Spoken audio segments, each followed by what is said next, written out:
काछ वाच मन निश्चल राखे, धनि धनि जननी तेरी रे। नरसिंह मेहता जी के। इंद्रियों को वश में करो। नेत्र सबसे खतरनाक, इनको बहुत सावधान रखो। बहुत बहुत ये चंचलता, नेत्रों की चंचलता। भगवत चर्चा हो रही तो हो सकता है शब्द ना सुन पाओ, लेकिन विषय चर्चा हो रही है तो आप 10-5 हाथ दूर होगे तो भी श्रवणेंद्री पकड़ लेगी क्या बातें हो रही। निंदा, स्तुति, विषय चर्चा। इंद्रियों को शासन में रखो, इंद्रियों को वश में करो, क्योंकि ये ज्ञान विज्ञान का नाश करने वाले महापापी काम इन्हीं के वशीभूत होकर तुम्हें नष्ट करते। मार डाल इस पापी को। भगवान कहे पाप मानम प्रजयहीनम ज्ञान विज्ञान नाशनम। मार इस काम को नष्ट कर। तस्मात् तुम इंद्रियाण्यादौ नियम भरतर्षभ। ये महाभारत सबको लड़नी पड़ेगी। ये महाभारत है, सबको लड़नी पड़ेगी।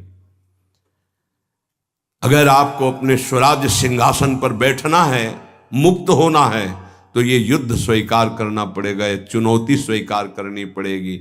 भगवान कह रहे इंद्रियों को वश में कर, ज्ञान विज्ञान का नाश करने वाले इस महापापी काम को अवश्य बलपूर्वक मार।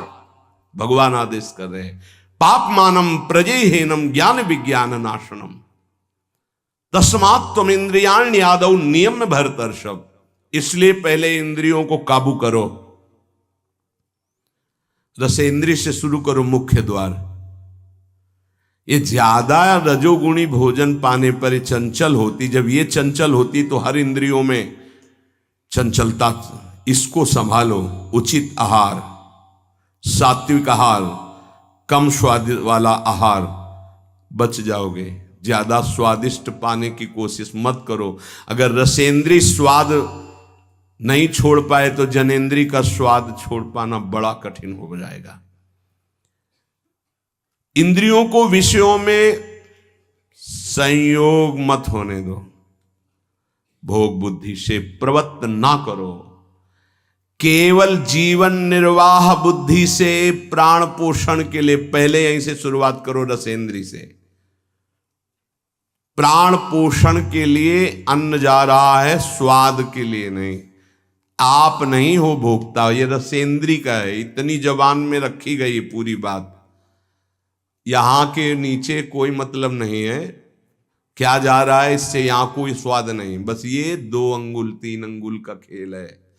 इसे क्या गुलाब जामुन है या क्या, बस ये जहां अंदर गए ना तो फिर और कुछ मांगे होने लगेंगी। रसेंद्री से स्वाद।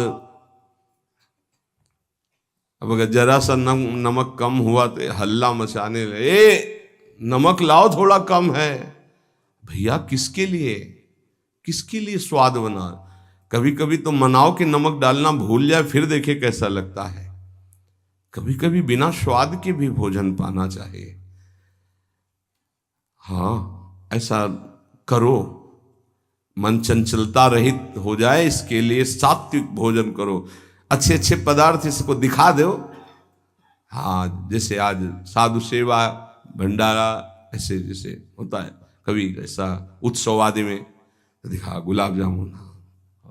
जब परोसने आवे तो क्यों आज थोड़ा उधर ऐसे बस दिखा, और वो जले गए। हाँ बोल दो अंदर। हाँ गरम गरम धुआं उठता हुआ समोसा, हरी चटनी, लाल चटनी और वो सेवई नमक वाली। हाँ ऐसे। अब ये खा के तुम ध्यान करोगे किसका, अब ये निर्णय तुम करो। ये चीजें खा के तुम ध्यान करोगे, प्रभु का तो ध्यान होने वाला नहीं। सात्विक भोजन पाने से हमारे अंदर भजन की वृत्ति बढ़ती है, और रजोगुणी तमोगुणी भोजन पाने से भोग वासना बढ़ती है, निद्रा प्रमाद स्थिति आती है। बिल्कुल सच्ची बात समझो, ये 3 गुणों से हर सामग्री बनी हुई। इसीलिए संतों ने निर्णय किया आप ये पा सकते हैं, ये पा सकते हैं, ये पा सकते हैं। खूब अनुभूति विषय है, इसलिए मना किया गया। आप ये नहीं पाएंगे। क्यों नहीं, भगवान ने तो सब कुछ बनाया है पाने के लिए, तो पाने के लिए भी बनाया है, तो फिर और व्यवस्था भी भगवान ने बनाई है। रौ रौ नरक, अंधतामिस्त नरक, ये भी भगवान ने बनाए हैं, तो इनका भी स्वाद आप लीजिए। सावधान, शतोगुणी भोजन संयम पूर्वक पाइए, नाम जप करते हुए, और इतना कि बस लगे कि हाँ, थोड़ा वजन लगने लगे कि हाँ हो गया, बंद कर दो, शाम के फिर पा लेना। कोई तुम्हें तो ये है नहीं कि पता नहीं मिले कि ना मिले, कै दिन मिले कै दिन ना मिले।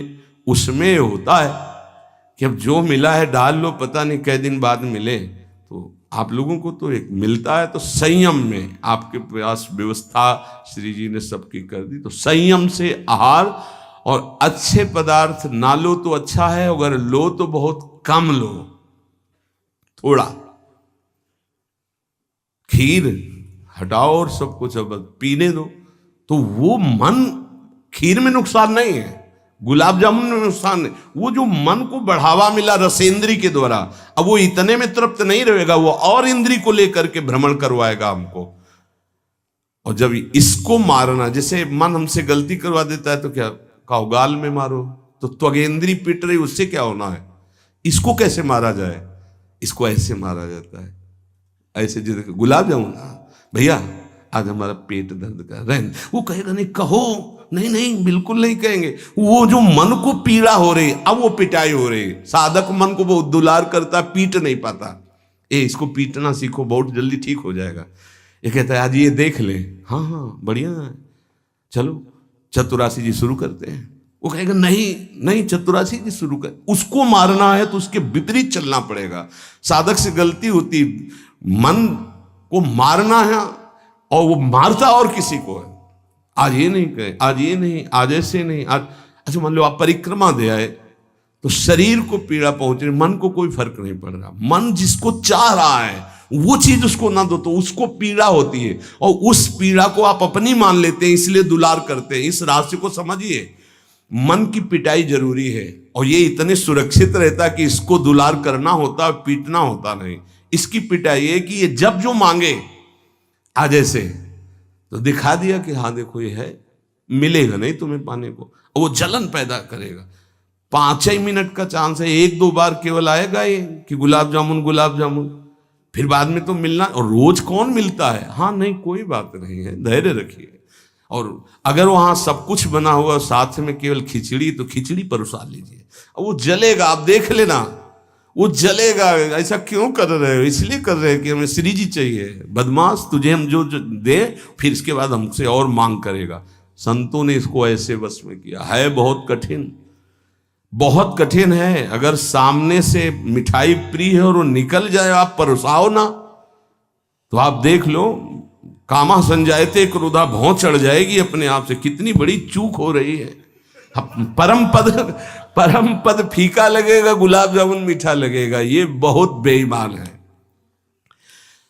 आप इस बात से समझ, मतलब सावधान रहें कि इसकी चाल में ना फंसे, इसकी पिटाई जरूर करनी है। मन कहां से पीटा जाता है, इसकी मांग को ना कर दो, बस इसकी पिटाई शुरू हो गई। ये कह रहा है ये चाहिए, उसके विपरीत नहीं। अब वो जलेगा, जलेगा, पवित्र हो जाएगा। और उसने मांगा, वो आपने दे दिया, अब वो और मांग रख देगा, वो आपको परेशान कर। तस्मात् त्वमिन्द्रियाण्यादौ नियम्य भरतर्षभ। हे अर्जुन, ये राग पूर्वक जब किसी वस्तु को पाता है। अच्छा, और दूसरा उपाय, गुलाब जामुन पाना है, या 5 गुलाब जामुन देना, थोड़ा नमक ले आना और शांति। वो कहेगा नहीं नहीं, नमक गुलाब जामुन पाना, मिला लिया, अच्छे से नमक मिला लिया, गुलाब नहीं नहीं पाओ ना गुलाब जामुन। ये उसकी मार है, पर ऐसा साधक मारना नहीं चाहता। सब्जी साइड में करके एकदम दोना में लग, रस सहित जे भी ऐसे किया, पूरा फूटा मुंह में। तो अब वो मन का पोषण हो रहा है। हर वस्तु का ऐसे ही, हर विषय का सेवन ऐसे ही है तो अब अपने लोग मन को तो समझ नहीं पा रहे, उसको पीट नहीं पा रहे, वो हमको फंसा के पीटता चला जा रहा है।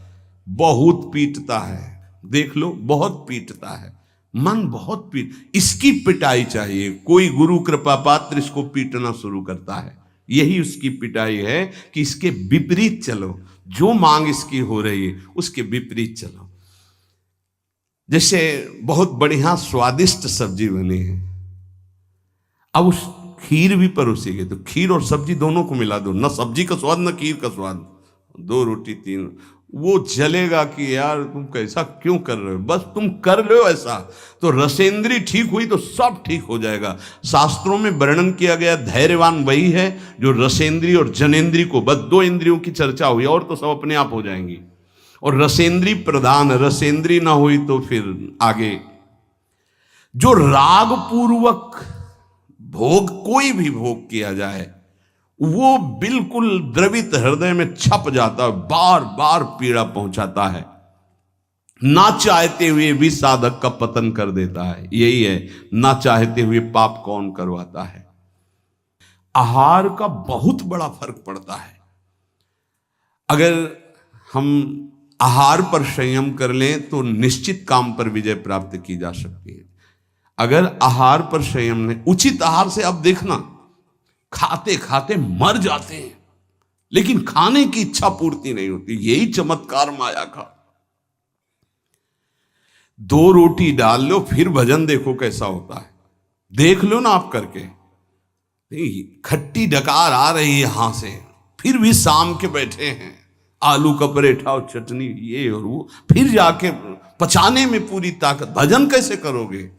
थोड़ा भोजन करो, खाते खाते मर गए यार। आज यहां का, कल वहां का, परसों यहां का, संसारी पुरुष इसी में लगे रहते हैं। सुनो, उतना डालो जितना प्राण पोषण के लिए। कभी ऐसा देखो कि पेट में वजन ना आने पावे।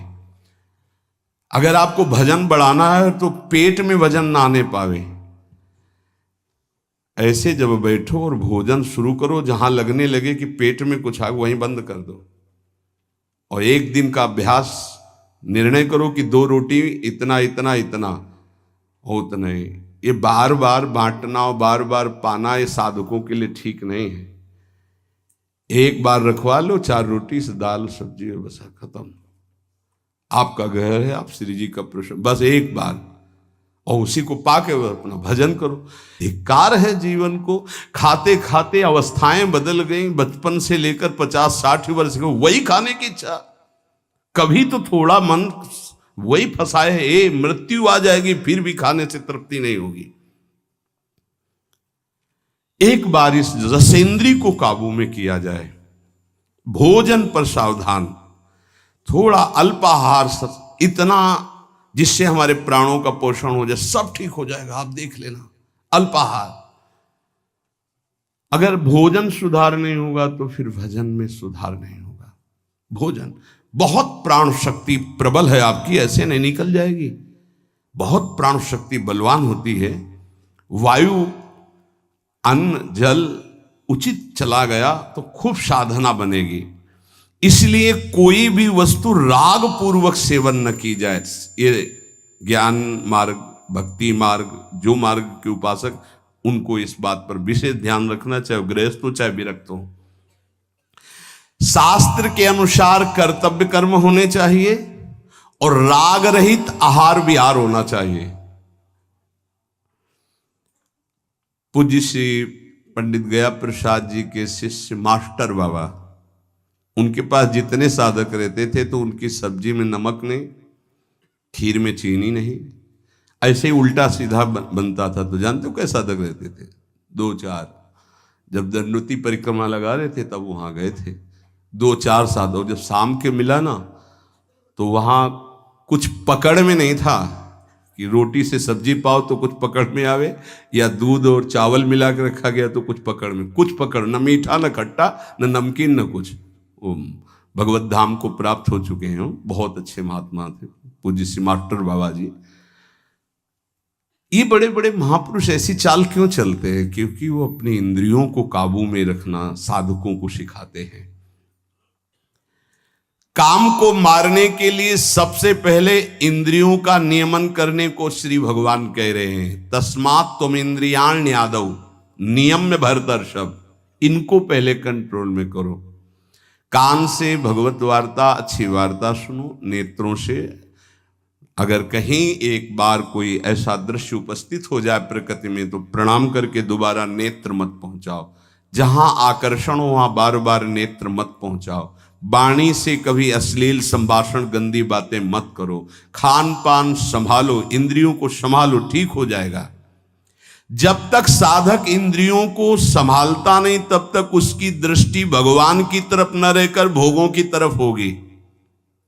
आज ये बनेगा, अच्छा, और पहले ही से संकल्प मन बना लिए इस में तो ये ज्यादा नहीं तो ऐसा है कि आप जो चाहो जितना ले सकते हो। हाँ हाँ, खुली छूट है। इंतजार हो रहा कब वो 11 बजे, कब 12 बजे, ये संकल्प विकल्प को मारना है। कभी कभी ऐसा कर लिया करो, ज्यादा मन तैयार हो गया ना कि आज तो उत्सव है, बहुत गोल कर दिया, आज उपवास करेंगे हम, तो सब मत करना, नहीं तो गड़बड़ हो जाएगा। अलग अलग उत्सव में एक एक दो दो, आज नहीं पाएंगे, आज भूखे रह करके रहे। फिर आप देखो जो आपको मन जलन पहुंचाएगा वही मन को अधीन करने के बिना इसके अधीन नहीं होने वाला, ये भी बात समझ लीजिए। यहीं से अधीन किया जाता है। जैसे अपने लोग अब सावन भर केवल गंगा जल पी कर रहेंगे, जो भगवान शिव की उपासना गंगा किनारे सावन खूब आराम से 2 4 5 दिन शिथिलता होती है, इसके बाद वो शरीर उसी ढांचे में ढलने लगता है और गंगा जी में सब सामर्थ्य विराजमान है। सही, कभी हम अपने शरीर को शक्तिहीन अनुभव नहीं किया।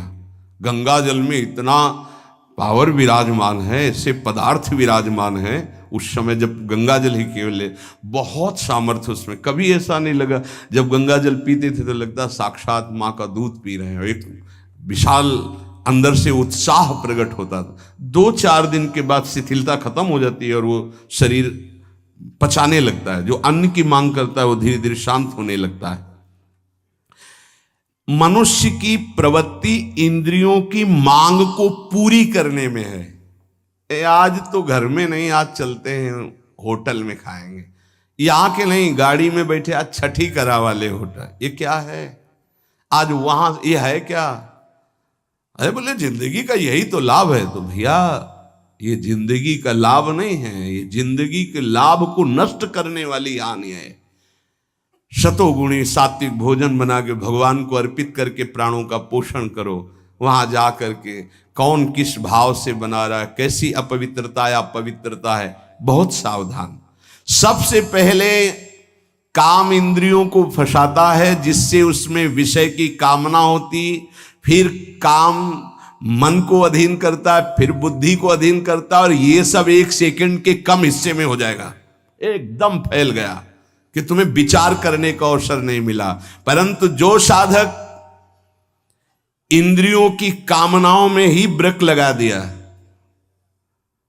भगवान कह रहे वो भावपूर्वक कर्तव्य का चिंतन करता है, नहीं, ऐसे साधक को शीघ्र भगवत प्राप्ति हो जाती है।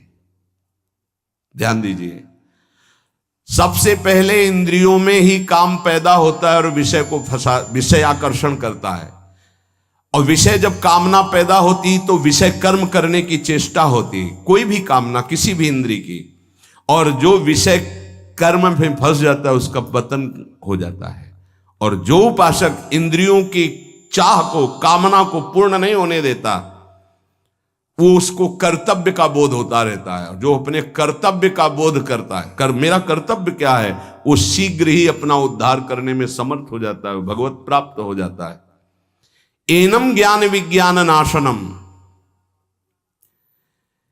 ये ज्ञान विज्ञान का नाश करने वाला काम है। तुम्हारा कितना भी अनुभव ढक देगा, कितना भी बुद्धि आपकी प्रवीण हो, बड़े बड़े जवाब देने वालों को लाजवाब कर देता है। ऐसा है, काम ऐसा है कि बहुत जवाब देने वाले को जवाब रहित कर देता है। उसका उत्तर नहीं दे पाओगे जब काम तुम्हारे अंदर प्रश्न करेगा।